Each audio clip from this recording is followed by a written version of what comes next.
morning guys, nagkakape ako. Ayan, kape ko bago pumunta ng ospital. Alas yun.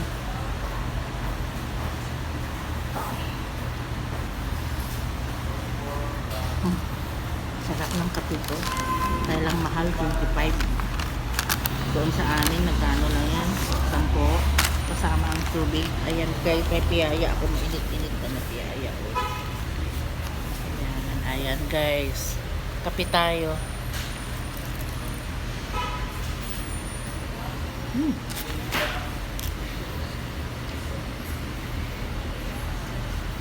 Isang lakad na lang guys before 12 ang sa hospital. Tapos pamaya pag maaga ka na uwi na kami ni Harley.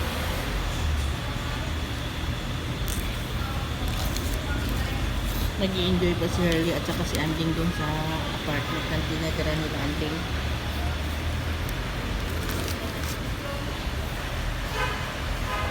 Hiling niya, saka silky na rin siya. Ang ganda dito sa city. Everything is easy pagka may pera ka. Pero pag wala kang pera guys, okay. Bumili pala ako ng piyaya. Mainit-init pa na inaano pa sa pan 5.35. Tapos paglabas ko may humingi sa akin pulubi sa tabi. Binigyan ko siya ng isang piraso kasi nanghingi siya sa akin, nakaupo siya, nabasa siya. Tapos tinignan ako ng cashier. Ayun, esa naman pera ang ibigay ko. Ayan guys, kaon tayo.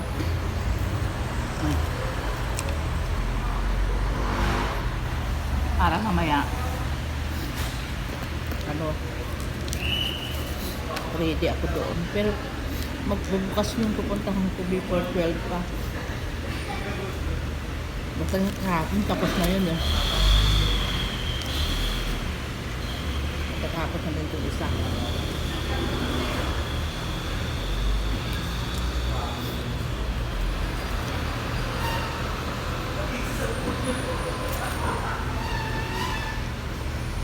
Shout out ko pala to Dennis. Salamat pala sa pinadala mo sa Gcash sa 2K.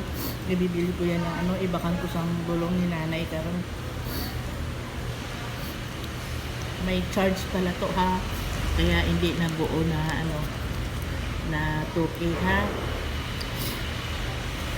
At saka baka magkulang pamasahin namin to. Basta ibigay ko kay nanay ah. Thank you pala. Congratulations pala na nakasampa ka na ng barko at napapayos ka na ngayon ng bahay mo. Kabutihan mo to ha. Naging successful si Peter ka. Matupad mo lahat ng mga pangarap mo.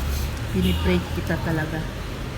Mula nung umalis ka sa compound namin, na nakatapos ka na ng 4 years mo, lagi kitang pinipray. Lumuluha pa nga ako pag nagpipray ako para sa iyo kasi alam mo na, di ba, yung tungkol sa nangyari, parang hindi ko matanggap. Sige to, nakatagpo ka pa ng mas marami dyan na mga financially stable na nakatagpo ka dyan talaga. Kung saan man kayo nagbabiyahe, pag mag-shore leave ka, mag-ingat ka ha, huwag ka magkakasino. Basta maging ang good boy ka dyan. Bye bye to. Sige. Thank you very much.